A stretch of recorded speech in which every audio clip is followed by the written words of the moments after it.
Bonjour à tous et bienvenue sur Netageo. Aujourd'hui encore, on va continuer dans notre série Nico Nico Chokagi 2 ou Nico Nico Super Conférence pour continuer à présenter les stands dans la partie des halls 4 à 6.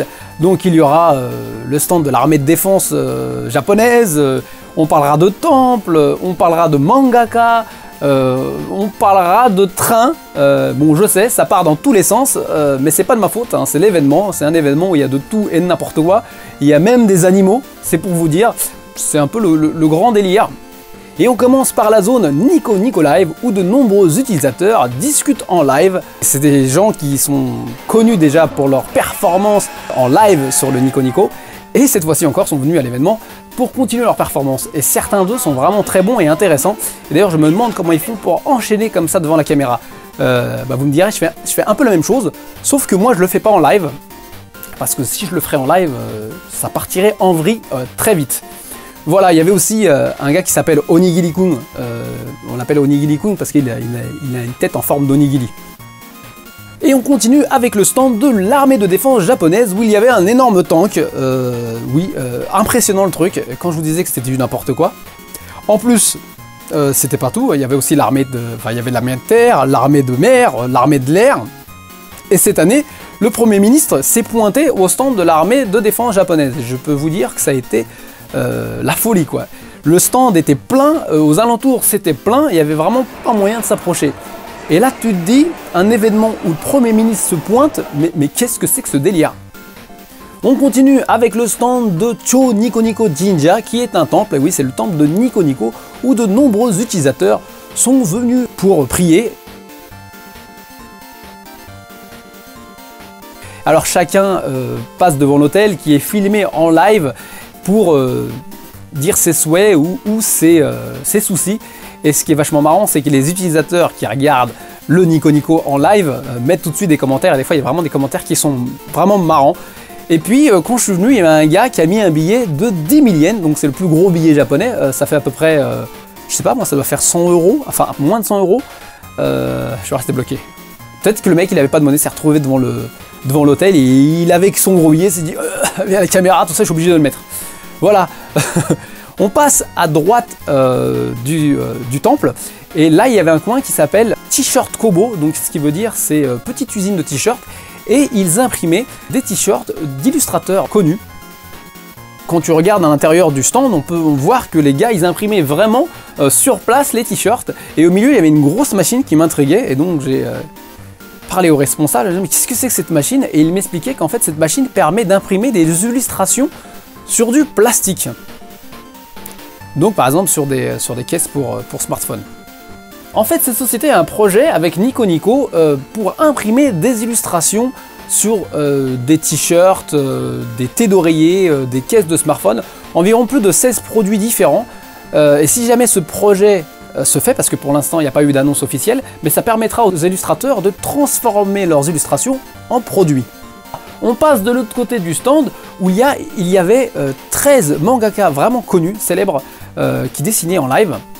Et en plus, pour les gens qui avaient acheté des t-shirts dans cette usine de t-shirts, vous pouvez faire signer vos t-shirts en fait par ces mangaka. Et en plus, c'est que ces mangaka signaient et faisaient un petit dessin.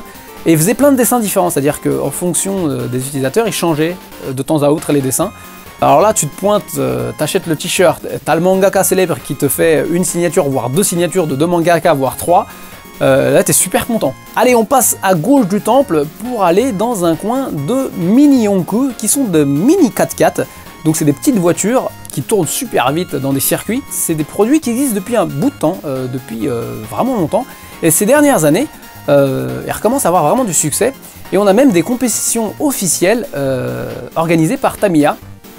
Alors pour ceux qui ne connaissent pas, qui voient ces petites voitures, je pense que c'est super simple, mais en fait ces voitures sont customisables et vous pouvez les booster, mais le truc c'est qu'il faut vraiment calculer en temps de balance, quoi. Il y a plein de petites choses à régler pour faire en sorte que quand elles prennent de la vitesse, elles ne sortent pas du circuit, surtout dans les chicanes ou avec les petites bosses, parce que dès que vous prenez la vitesse en bosse, la voiture vole, et si vous sortez du circuit ou si la voiture se retourne lors du circuit en compétition, vous êtes disqualifié. Et sur le stand, en fait, ils sont amusés à mettre des petites caméras sur plein d'endroits différents sur la voiture, donc vous avez devant, derrière, sur le côté. Et ce qui est marrant, c'est quand on voit l'image sur la télé, on a l'impression que la vidéo tourne en accéléré. À côté, il y avait un coin petit train miniature, donc maquette de train. Alors ça me rappelle mon enfance, parce que moi aussi j'aimais bien les trains, et je me souviens que pendant un certain temps, après l'école, j'allais avec un pote, on montait en fait un espèce de monde autour d'un train, donc ça veut dire qu'on avait le rail, autour du rail on mettait des petits feux, on montait des collines avec de l'herbe, des petites maisons, des petites figurines, tout ça pour créer un vrai monde autour du train. Alors le problème c'est que on commençait 5-10 minutes et puis on allait jouer aux jeux vidéo direct, faire une partie, du coup on a mis des années, enfin on a mis au moins 6 mois à finir le truc. En parlant de train, il y avait un stand qui s'appelle Tetsudo, Cho Tetsudo, donc Tetsudo ça veut dire chemin de fer, donc il y avait un stand de chemin de fer où il y avait des sociétés qui vendaient, des sociétés de train qui vendaient des produits dérivés justement de trucs de train, et puis il y avait des sociétés qui étaient venues de tout le Japon. Et il faut savoir qu'au Japon il y a plein de fans de train, souvent d'ailleurs quand vous montez dans les trains vous voyez des gars sur le quai en train de prendre des photos du train. Bien sûr, c'était pour ces fans-là une occasion à pas louper.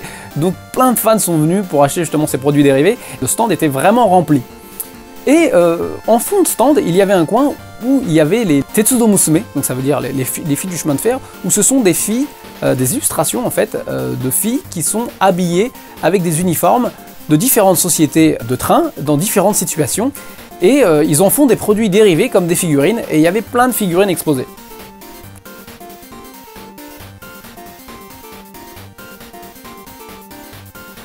Bon, c'est pas un train, mais il y avait un moyen de transport assez étrange qui tournait dans tout le parc d'exposition. Donc c'était des gars avec une tête de cheval qui traînaient une charrue, et il y avait pas mal de gens qui montaient dedans, et il y avait aussi des gens célèbres dans cette charrue. Donc à chaque fois, dès que la charrue passait devant moi, hop, je bloquais avec la caméra. Voilà, bon, aujourd'hui je vais m'arrêter là parce qu'on a présenté des choses diverses et variées du super Nico Nico, enfin du Nico Nico Super Conférence 2. Donc aujourd'hui c'est la partie les trucs un peu étranges. La prochaine émission on parlera de danse et de chant. Et comme d'habitude, j'attends vos commentaires sur l'émission d'aujourd'hui, hein, n'hésitez pas à me dire ce que vous en pensez. Et puis on se retrouve très prochainement. À bientôt, sayonara!